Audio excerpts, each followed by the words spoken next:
Hey everyone, Yan Zhao here, back with JP from Eudaimonia. Yeah, that's close enough. Yes, okay, all right. You told me how to say it last time, and I completely forgot and went into cold sweats today when I remembered, like, oh, I gotta remember how to say that word. The real Uh, answer is no matter how you pronounce it, it's correct. There's no right or wrong way of pronouncing it.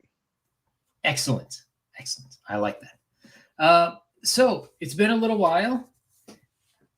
You last time we talked, you were, I believe, in the sign up stage for Noirlem. Noirlem? Noirlem. Yes. Noir plus Harlem equals Noirlem. Noirlem, yes. All right. So now the campaign has gone live. You have, let me see, we got that here. And it is a go. You are fully funded. So tell us about what's going on with Noirlem. Well, I had kind of a whirlwind weekend where I was just streaming all day on launch day, going from place to place. I started with Pops here. I got to give Pops the props. Um, yeah, people have been responding really well to it. I think it's a classic genre. It's a good fit. Noir crime thriller in 1920s Harlem. And people are digging it, and I'm very happy with how things have gone so far. Excellent. Yeah, one of the things that I like about the setting, for one thing, is sometimes when you get comics that are set in the modern day, they don't really age well. Yeah, It's like when you watch Brady Bunch and you're like, ooh, they're wearing those clothes, huh? But by setting it back in the day in the 1920s, in that specific locale, you've got clothes, you got atmosphere. yeah, it's really a period that never goes out of style. Um, so we talked a little bit about it last time, um, but uh, for everyone who doesn't remember, you like the setting, but what is it that out of all the settings you could have picked to write a story in? What made you say, this is the one? Um, write what you know. I studied a lot of literature. I studied a lot of history, and the Harlem Renaissance is like my favorite. It's like kind of like my comfort zone for literature, philosophy, and history. I just love a ton of the writers in that era, how they used um, cities as the backdrop, almost like a character in their stories. I'm a lover of cities myself. Mhm. So it was just an area I was really familiar with. I was really comfortable writing in, um, doing a lot of research in lingo at the time and learning about like what kind of guns, what people were wearing, and all that. The differences between the kind of glitzy part of New York and the kind of downtrodden suburbs where the working class communities were. It was just yeah, it was just like it was a fun thing because I not just for what I knew, but what I had to learn in order to write the book. And so I think you mentioned you started when you were in school. So not counting the school period, about how long do you think it took you to do the research for this part of it, or was the schooling enough and like you were good to go right away? I think I banged out the whole script in about 3 months. I just kind of did research. Like I would write a page and then I would get kind of lost in a wormhole of research.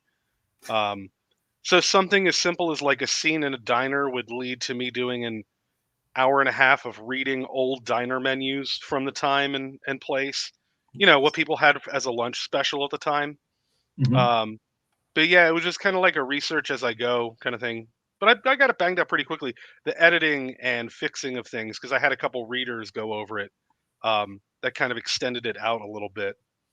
So I had to learn about, like, for example, what caliber of pistols people were using at the time, because it would be different between what a service revolver and the kind of piece that like a citizen would carry would be different. Huh. And so it sounds like 3 months. The book is 90 pages, so basically 30 pages a month. Um, when is enough research? Like at what point, do you sort of like climb out of that YouTube and Google rabbit hole and be like, no, no, no, I got to move on?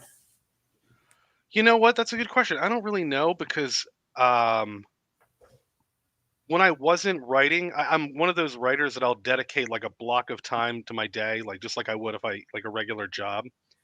But then I would just kind of find myself kind of for fun, just reading through it, reading through the dialogue, making sure everything, kind of clicked and felt right.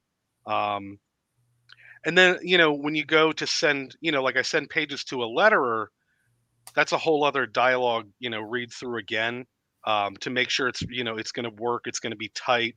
You're not going to have, a page that's just word balloons everywhere. So I don't know. I think editing might just be a continual process throughout the time making the book. Like you're never really done until you have it in your hands. Is it one of those things where you're happy with the book, but in your mind it's like, on page 32, I really could have. Yeah, so the reason why it's 90 pages is because I kind of reached the end and I had a, when I like I said I had a reader go through it and I realized that it was a tight script, it was a tight story, but it was kind of missing some of those like character moments that really set up um who that person is, makes them feel alive. So what I ended up doing is I ended up writing about 10 pages of scenes that kind of got placed at different parts of the book. And they were all made up of scenes that you see again later, but by having them kind of repeat, it's like calling back to it and showing how the main character changed over the course of the book. By just seeing something as simple as like him waking up in the morning and putting on a pot of tea and looking out over the city. And um, by the end of the book, it's more like it's the same event repeating, but there's a different context because he's just so worn out from not being able to figure out who the killer is. And so it leads into that kind of epiphany moment. So creating those kind of like rhyming moments and going back and adding more character stuff padded things out a little bit. But I think it made for a much better script in the end. Hmm. And so, mentioning your research and putting more characterization in it, were any of the characters like loosely based on actual people at the time, or are they more like an amalgam? Um, well, okay, so Coleman Carmichael is it's more I would say it's more of a reference than an actual historical Mhm. character, but Coleman Carmichael is to honor Freddie Carmichael, a wide receiver for the Philadelphia Eagles in the 70s and 80s. Coleman Hughes, who's just a writer that I admire. He's just a smart thinker. Um, Jay Baldwin is kind of an homage to James Baldwin, a great writer of the uh, like it would be post Harlem Renaissance, but he was from Harlem. So there are a lot of like subtle nods to the period, the history, things like that. Um, but no, I wouldn't say there's any referential character other than there's a mentioning of a character from a Claude McKay novel. He has this novel called Banjo, and the main character is named Banjo. And so there's like a reference to that character playing at one of the clubs in Harlem. Um, just a lot of little like subtle nods to the history and culture of Harlem. Very cool. So then, as you're writing it, people in 1920s Harlem would have had very different political and social views than you would see in our modern world. So, how did you go about trying to figure out like what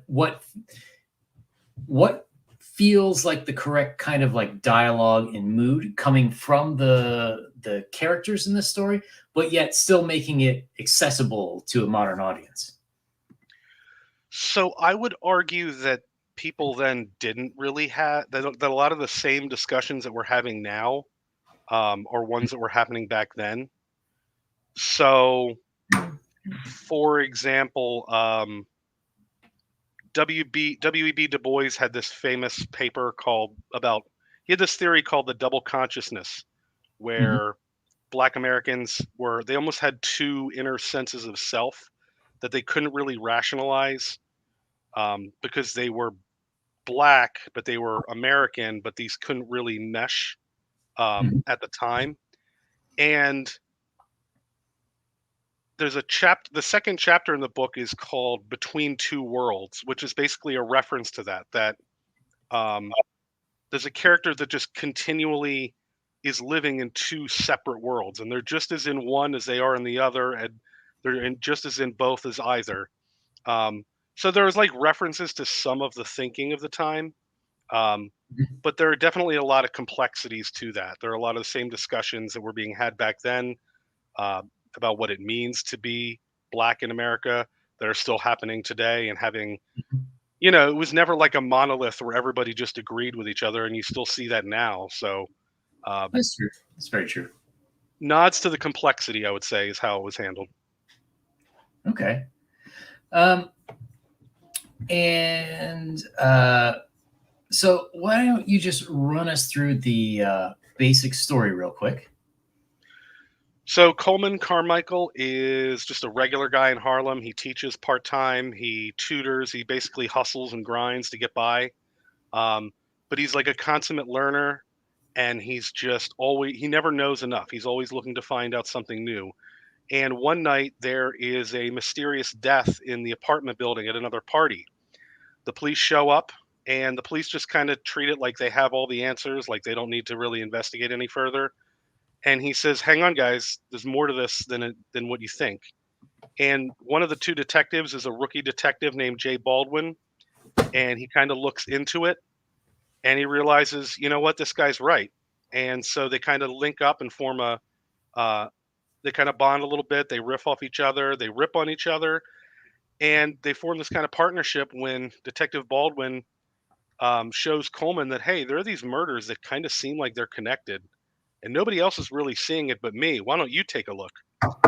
And from that point on, it's off to the races. They uncover the Hudson River killer, and it is a thrilling mystery to try and track him down before he strikes again. Hmm. Um, so we talked a little bit about mystery the last time you were there, but what would you say were any of the peculiarities or uh, things that maybe dovetailed very well or were very hard about putting a mystery in this setting? Um, well, the fact that information doesn't get bounced around as quickly makes things a little bit easier to write a mystery. Hmm. I tried to make a solution where it's like, if it's the most obvious person for the most obvious of reasons, that doesn't really make for a good mystery. So if you have something kind of quirky and weird, what you can do is when you go to start putting that jigsaw puzzle together, you can kind of drop these little nuggets that point in a certain direction, so that hopefully when the reader reaches the end, they're going to have that aha moment and think back to those little things, and then they can reread it and they can see them in a different light the second time around. That's kind of the goal of it. Um, that's kind of my roadmap to what makes a good mystery. Hmm. And so previously, which we'll talk a little bit more about a little bit more later, you also wrote a horror story, which there we go, How to Die. So going, from horror to mystery, is it? I mean, they're kind of like adjacent genres. Hmm. Um, did you find this particularly easy, or was it like, oh no no, it's too much horror, or Um, I would say, like, as a writer, I want to try a lot of different things. Mhm. Um, Especially because, I put out Eudaimonia and I thought that like nobody would like it, and I've gotten nothing but immensely positive feedback from it. That it kind of just it kind of dictated to me that, like, hey man, stay weird. Just keep doing things that are, off the wall, maybe a little bit just bizarre, and people will gravitate to it. It can just be your thing if you just keep doing, the stories that you want to tell the way you want to tell them, and try to just be at the very least original. Mhm. Um, and so in this Noirlem universe, in this setting, uh, can you see yourself having other stories? Whether or not it's a direct sequel to this, but is that atmosphere like did this satiate your thirst for the setting, or is it like I could do so much more with this too?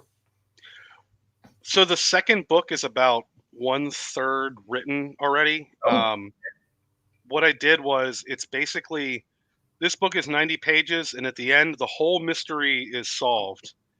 But there's a parallel character arc that is just beginning. You have these two guys that, because of the dynamics of their working relationship and their friendship, there's a mhm. lot of ways that it can go, and I think I have a really interesting dynamic set up for the future of the book. Oh, very cool. All right. So let's just look at a few of these levels here.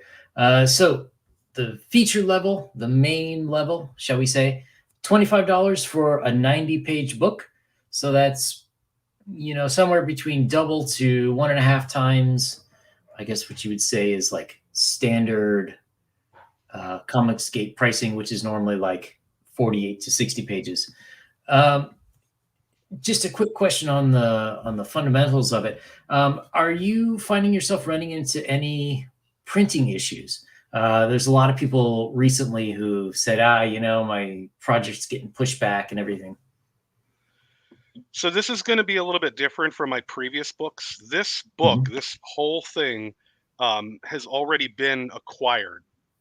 Oh, okay. So that's as much as I can say because I've already signed a non-disclosure agreement and a contract. Gotcha. Gotcha. Um, so the good news is this is going to be printed by professionals. Not me and a printer that I found online. Um, Right. you're going to get a better quality book than you've gotten from me previously. Um, you're going to get a lot of things. If you get it from this campaign, you're going to get it's going to be signed. You're going to get the mystery perk, which is another thing I can't talk about. But um, so there's going to be some good things and there are good reasons to jump on board with the campaign version. But printing it's basically out of my hands. I've seen what this company does. They do good work, so I'm very happy about that. Excellent. All right. And And if we can get a TV show out of it, that'd be great. you never know. You never know. Lots of online options these days. Um, so we also have the Just the Facts robot tier, um, which is just the PDF, I believe. Yep. That was another question I was going to ask. How does it look? Um, how does it look in terms of shipping to Europe? Because I've also had reports that like Europe and Australia, things are going crazy, which makes me think that if basically you're doubling the price of the book, this PDF option might be good for some viewers overseas. Yeah, I just did $5 US, 15 anywhere else. Um, Okay. if that eats into the profit of the book, I would trade that for having somebody half a world away, willing to read something that I created. Mhm. So whatever comes of that comes of that. Hopefully, I made a customer. For if I can make a customer for life out of it, it's more than worth it. That makes sense. So then we have your whole library after that. Eudaimonia number 1 and 2, How to Die, and Noirlem. It's over 200 pages. I don't know what it is off the top of my head, but yeah, over 200 pages digital for $30. That's a good price. After that, how about a light? Hmm. Yeah, so every detective needs their trusty Zippo lighter. These things look really cool. You're gonna have to get the fluid yourself, but Yeah. It's gold. It's got the Noirlem logo on it. You can see it shines. And yeah, so get a book and a light. Very cool. And and so the next one is both physical for Noirlem and How to Die. Yep, you get both variants, so you get 3 books total. Both the watercolor and blood splatter How to Die covers, and a copy of Noirlem. All of them signed. Awesome. And so then you can get a double, one for yourself, one for a friend, and looks like a retailer bundle as well. Yep, 5 copies and a lighter. Very cool. And this first edition bundle, is that all signed as well? Yep. I only have, I think at last, I think at last count, I only have like either 12 or 15 of some of the Eudaimonia first edition printings. So it's pretty limited. Okay. And so getting back to Noirlem for a second. So you've got the artwork. You've got a lot of really nice color. If I don't know if people can see, but you know, it looks like a lot of work went into the coloring of this book. It's not simple flats. It's a little bit more painterly. So, you know, a lot of the mystery at the time seems to be a lot of people want to do black and white. You know, sort of that film noir, heavy shadow look. So, out of curiosity, what made you go with the colors as opposed to black and white? I just think, you know, I spend a lot of time finding artists. You know, I would call it almost like speculation. You know what I mean? Finding those people that are just really amazing and that are in my price range that I can work with. And so I had a couple people do some color pages, and the third one was like a, you know, just a home run. And I love this look. I love how it looks. It's digital, but it looks watercolor. I just think that looks amazing. And there's since it's a mystery and it involves a lot of jumping around, there are a lot of flashbacks. So for all the flashbacks, they'll be denoted by being in black and white. But I Oh. just really love the color here. Yeah, I was going back and forth between black and white or sepia tone, and I think black and white just seem more fitting. Yeah, I think so. I think so for this type of story. All right. There we go. Between Two Worlds. So you've got version 2 on the way. Are there any other genres that you're looking forward to tackle, or you sort of like, I got my niche now? I have like an endless amount of stories to tell. So after this, actually, if you keep scrolling down, there's a thing on the campaign where for every backer, another piece of the next cover is revealed. Um, yeah, there it is. So after this is How to Die 2, then Eudaimonia 3.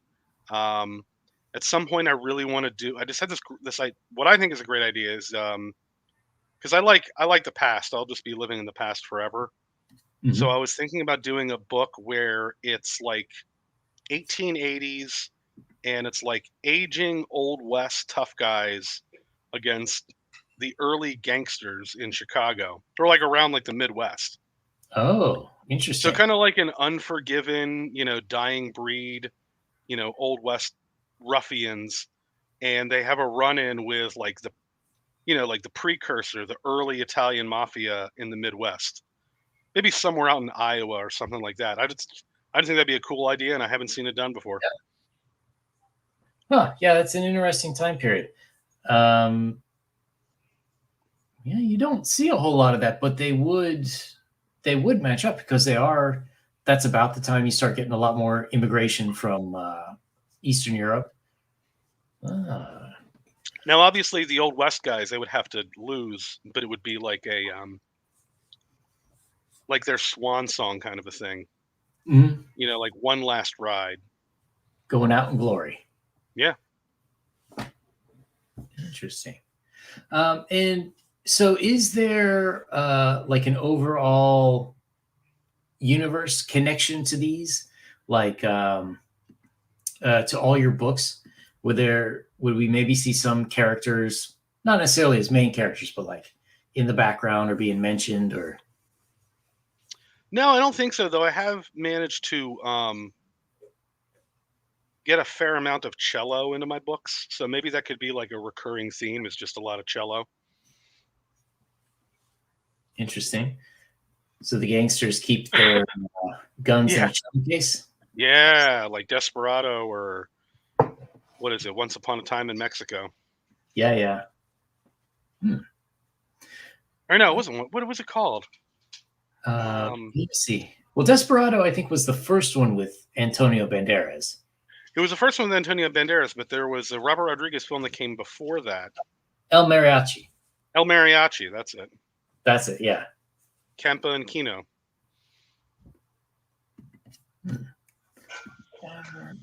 Um, there we go.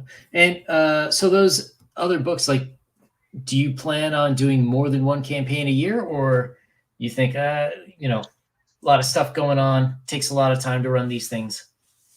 I think I'm starting to find my pace a little bit, so I'm looking to pick things up a little in the future. Once it takes a while, or it took me a while to kind of streamline things. Mhm.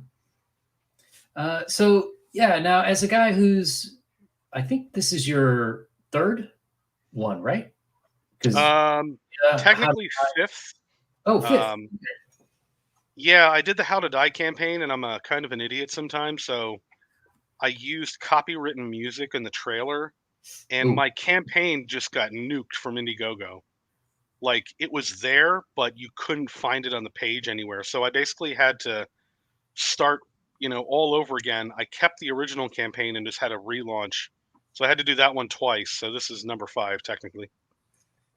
okay. So well, that's one thing that'll go into this Yeah. question. But now that you're sort of an old hat and you got your bearings, what do you think are the biggest things that you've learned in running your own campaigns?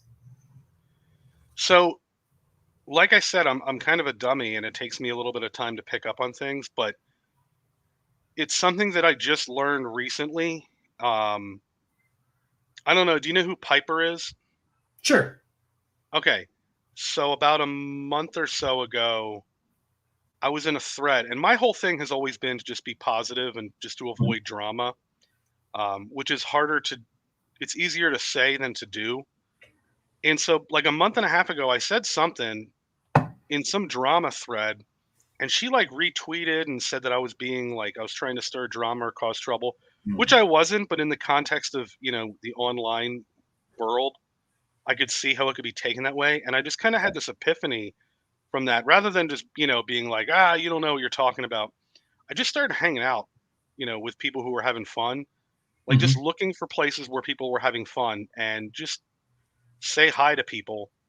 And in a couple weeks' time, tons of people knew who I was because I had just been steeped in negativity and I just didn't realize it. I was reading, I was commenting in threads about people talking about stuff I don't even care about and not hanging out with the people that are just having a good time. And like, not just going there to market, but like just going there to be friendly and make connections with people. Mhm. Even if you're not, coming out saying, "Hey, buy my book," meeting people and getting them to be in your corner so that when you do come out with your book, you have all of these people that know you and are in your corner. And even if they don't buy a book, they'll help you get the word out and will, maybe somebody else will and it's just that's like night and day. So I made sure to message Piper and let her know, thank you. That was actually really, really helpful. And we've kind of kind of, we've started following each other. I watch her stream now, and it's just taking that route and just trying your best to just avoid anything where people are not having fun. Um, will do wondrous things for you as a creator and your sanity in general. Yeah, I do think that there is some purpose and meaning to, if something's going wrong in an industry or whatever, it does need to be called out. However, there's limits to that, and um, so last week I had Jay Shirofini and Clint Stoker, Sweetcast, on, and we were just talking about, like, okay, so how would you write, a good Batman story? What would a good Superman story look like? And part of the thing for me is, well, it's great to call these things out. At some point you got to be producing good stuff, right? Yeah. And the people can only be angry, and upset for so long.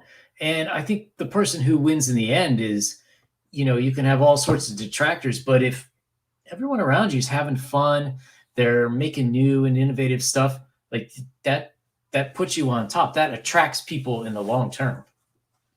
Yeah, I think that, honestly, think that there's a limit to how much there's a limit to the market of misery.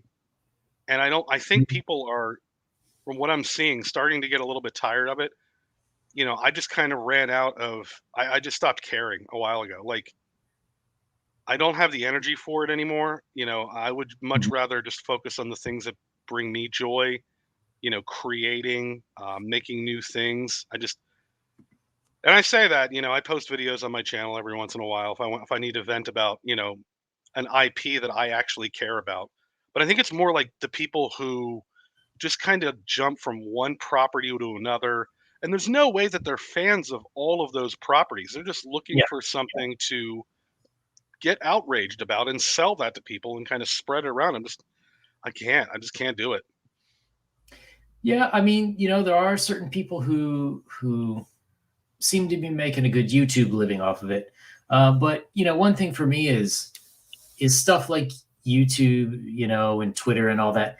Is that sort of a lost leader, like stuff you have to do to get the word out about the stuff you really care about, the projects that you're making, or are the projects that you're making more of an add-on to supplement the YouTube uh, Yeah. income? And to me, you can see the difference in the projects, basically.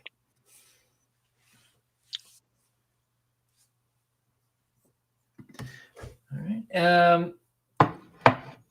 I was gonna ask something else, but I can't find it now.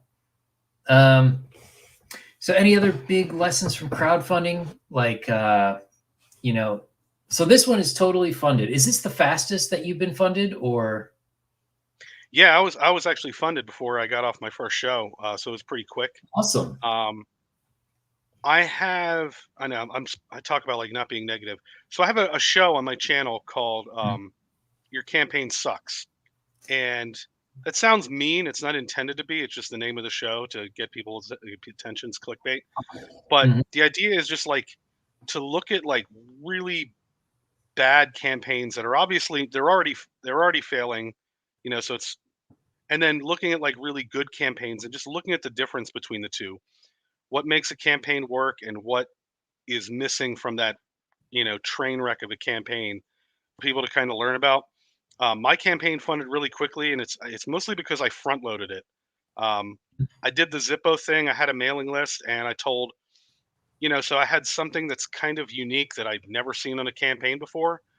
And I told the people on the mailing list that if you buy this book during the first weekend, you're going to get that lighter for free. It's just going to come with your book. And so it got a lot of like really early momentum that kind of helped things, out a little bit. But as far as other recommendations besides that, study good-looking campaigns and look at what it is that draws your eye, what seems really enticing about it, and rip them off shamelessly. Like my campaign is constructed around a lot of things that I took from Luminovox. Mhm. So the picture of it being for fans of Jose Garcia. Thanks for the idea. I took that. Um, treat your campaign page as treat your campaign page the way somebody who runs a newspaper constructs a newspaper. The things that are going to grab attention, put those right up front, and just assume that as you progress down the page, less and less people are going to be seeing that. So make as much use out of the top of the page as you can.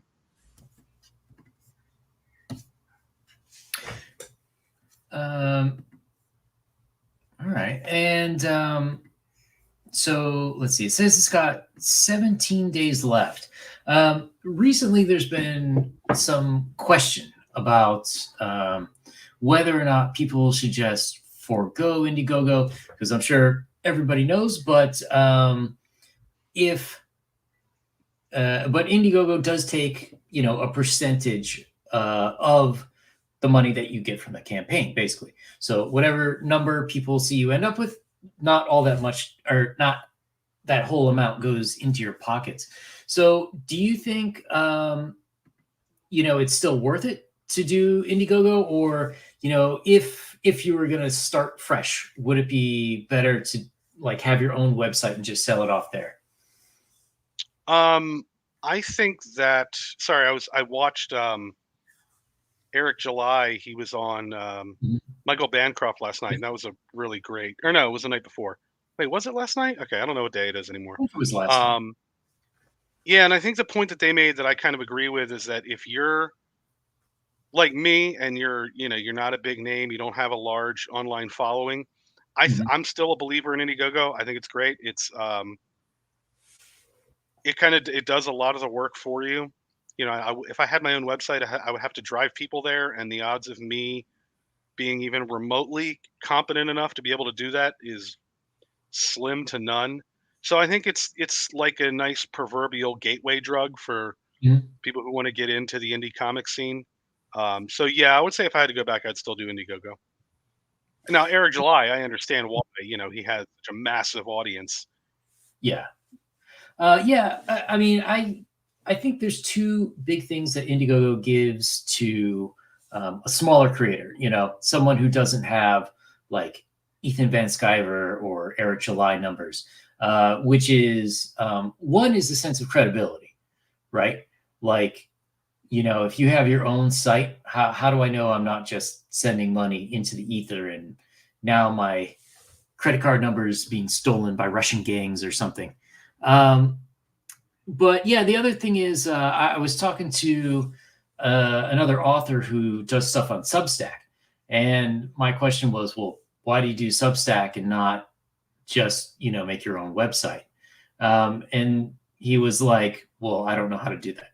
So it's like, oh, well, yeah, everything's made for you, and to some extent, if you think about it, I don't know exactly what the percentage that Indiegogo takes, but it's like paying for a service in a lot of ways. But in some ways, it's kind of better because you don't have to pay that flat fee up front. You only pay it at the end once you have some income. Yeah, I know it's a little bit better than Kickstarter, the percentage, and Indiegogo also lets you go in demand and just basically keep a storefront going. So there are those two advantages. So then, one thing I'm wondering is, are your so let's say this campaign is over with, shut down. Is there somewhere else that people could buy your previous books when you don't have a campaign, or basically you're only selling when there are campaigns active? That's how I have done it. Mhm. Once this campaign is over, I'm gonna look into that because do you know cgnow.net? Yes, yes. Yeah, I'm gonna look into figuring out how to set up an eBay store just so I can Oh, sell okay. copies of How to Die, and then once it's printed, Noirlem. Um, and then I do want to look into Substack too because I need to find the time just because I'm always writing or doing something or streaming. I just need to dedicate the time to look into that. But that is something I want to do. Interesting. Yeah, this whole thing to me, it's kind of like an interesting ecosystem because when you're doing things individually, like you can't just be the author and the editor and the creator. You have to wear all these different hats. So, the different companies are nibbling at the profits. Um, so I think eventually there's going to be collectives that come around and people will be like, oh, well, you sell books through us, somewhat like Iconic Comics. um, they've got Doug Ernst, who doesn't crowdfund anymore. You've got Tim Lim, Mark Pellegrini, and those guys. So, but then do you start to see like a repeat of what happens with the big two, or does it become where they become big enough that they end up shutting people out? Not that I'm saying Iconic does that. Um, and so like what's the balance, or is it like a constant cycle of like groups building up and then breaking apart back to individuals? You know what? I would say that I'm definitely not in a position to answer that, but I Hmm. would say check in with me in about 6 months to a year because I think there's room for a lot of really interesting things to happen where you have a lot of people that are kind of doing their own thing separately. You know what I Hmm. mean? So like Yeah. I'm a writer and I, pool artists from all over the place and then maybe there's an artist who writes but isn't as polished at writing. And Hmm. so, we could, form like the '90s Bulls, just form yeah, like form like a super team of people that just make some kick-ass books. It's something that I'm surprised I haven't seen more of personally, but I think there's a lot of, because CG's, it's young, it's still Yeah. relatively young. There's a lot of room to grow, and I think that that's something that could definitely happen if the right people come together and form some kind of mega team. Yeah, I think so. And I do think, as you said, it's young and CG is still growing. And to some extent, you need a certain amount of time and people have to put out a certain amount of work before people can really judge, like, Yeah, is this guy a one hit wonder? Is he, and part of any group is not just being talented, it's also people enjoying working with you or being easy to work with. So I think that once people start making the rounds, you're on different shows, you have people on your channel, this and that, I think it becomes easier for people to say like, yeah, yeah, I think that JP, that guy's all right. yeah. Right now we're all like droplets of oil on the surface of the water. We just need to maybe come together a little bit once we've all cut our teeth and on our own little campaigns.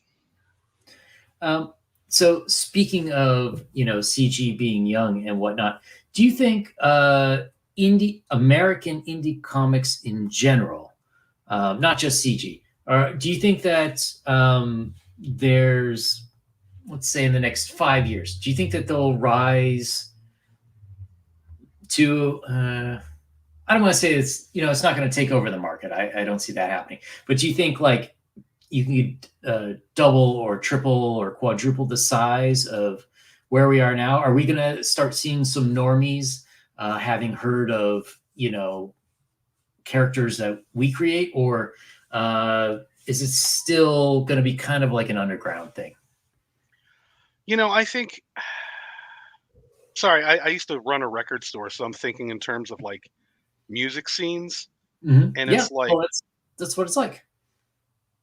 yeah, so like maybe something along the lines of like even though it was a terrible record company, but Victory Records, where Mhm. you have some of their metal bands or kind of creep onto the big charts. Maybe aim for like something like a little bit more attainable like that, where you have um, like small little outfits that are just kind of nipping at the toes of the big two. Obviously, they're never going to overtake them, just like Mhm. those small labels would never overtake Warner Brothers, but Mhm. they almost kind of exist in like a parallel ecosystem that they can still thrive.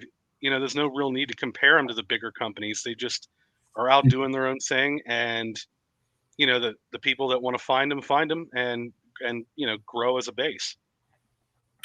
Yeah, To me too, though, the music analogy I think is really great, and it reminds me a lot of like especially the late '80s and the '90s with like the college scene, Mm, where most of those bands that were in there were never that big, at least yeah. not in the US, but they had a major influence on where the music would go, at least until we started getting boy bands again.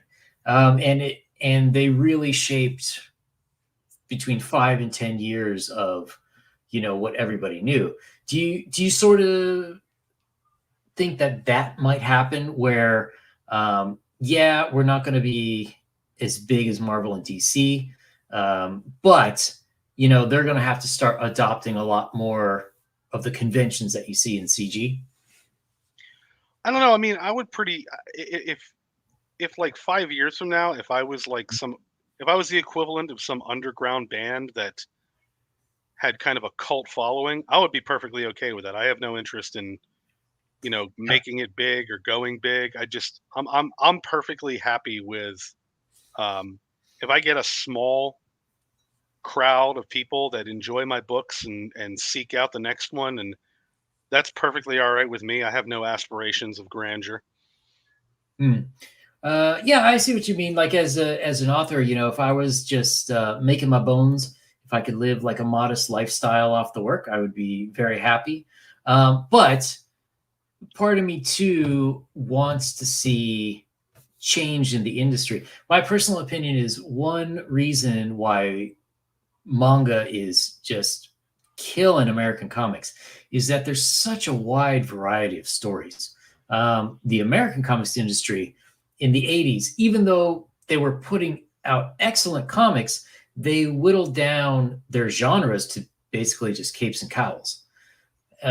So one thing that I would like to see is them saying like, oh, okay, this Noirlem stuff, it's kind of arty and we don't exactly get it, but it's a cool setting and it's selling, so maybe we got to have like 1920s Harlem thing, and you got a comic like Black Tiger by John Hervey. Okay, well maybe we need more kung fu comics to fill the voids.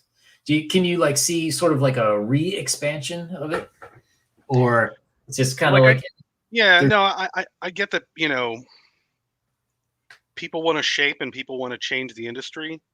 I just Mhm. have to be honest and say like that's not for me. Hmm, Um, fair enough. I started doing Eudaimonia comics with Eudaimonia, and Eudaimonia is what I call the comic book imprint.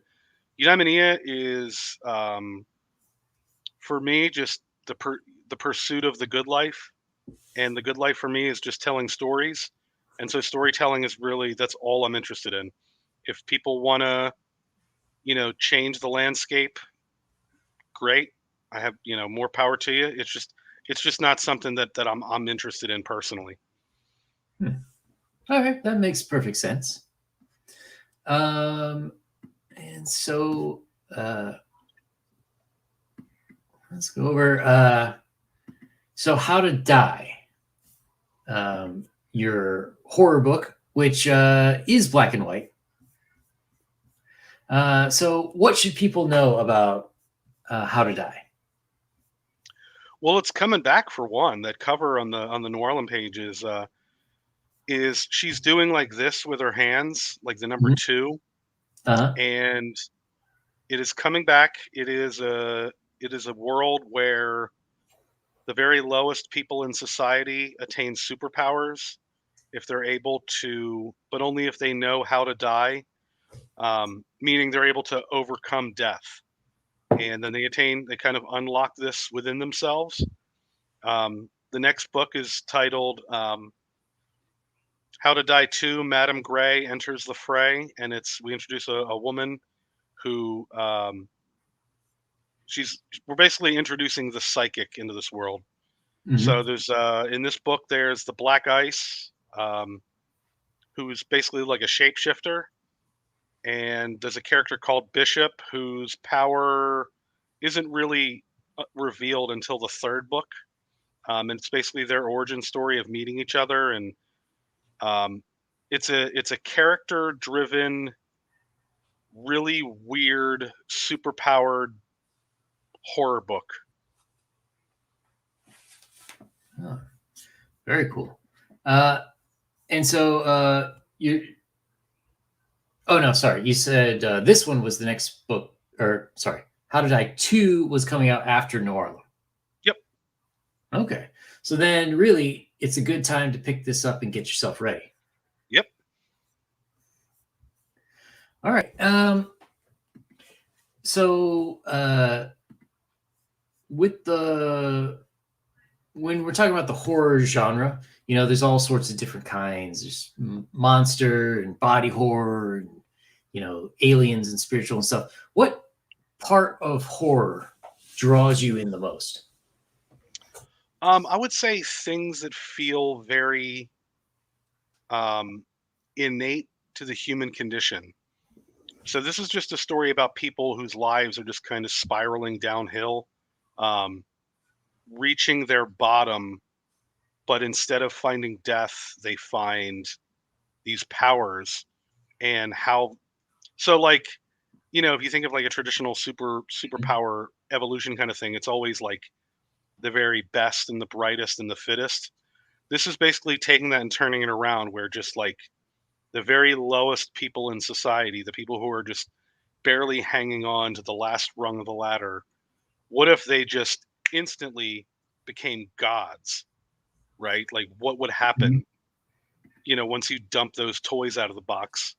Um, and I would say, yeah, as far as like horror goes, the kind of things that just remind me of, like the regular struggles of the Mhm. human condition and of life. So, sort of like those people who win the lottery, who are poor all their lives, and then all of a sudden they have millions. Yeah, And things start going wrong. yeah, Sort and of it ends along up that being a idea. nightmare.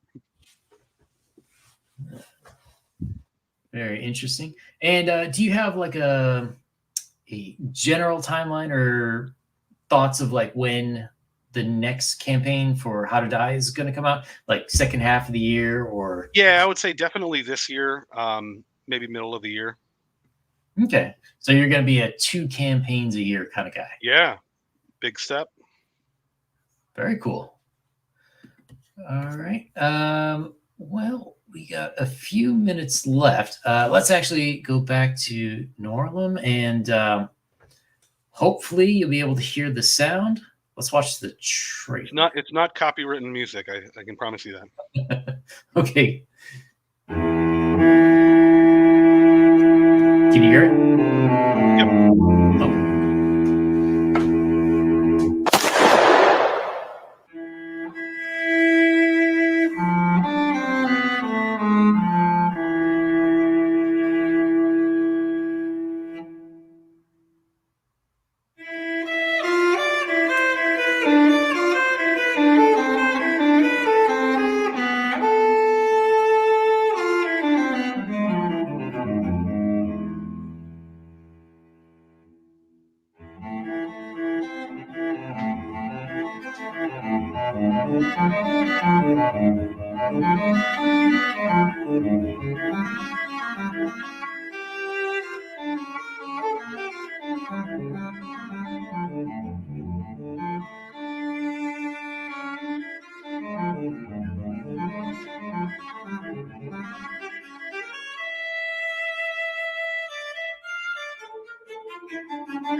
All right. Any last things that we should know about the campaign or anything else that's going on? Um, Make sure you get the lighter because Zippos are always cool. Um, if you like 1920s old New York, you want to read a satisfying murder mystery. Um, you like character explorations and sharp dialogue, tight dynamics between individuals. This is going to be the book for you. It's 90 pages. It's 25 bucks. It's a can't miss. It's going to be a wild story, and yeah, check it out. All right. So you got the book, you've got PDFs, and you can get the whole library in both. So anyone, if this seems like it's up your alley, go take a look. And you got 17 days left. All right. So that's it for tonight. JP, thank you very much for coming by. I appreciate it. I appreciate everybody, all the people like you all who have creators like me on. We're basically nothing without you, and the chat as well. I appreciate you all for coming out. Oh, yeah. Ishi does have a show, which is either on his channel or the WordCraft podcast, WordCraft channel. Might want to go check that out. So good night, everyone, and we'll see you next time.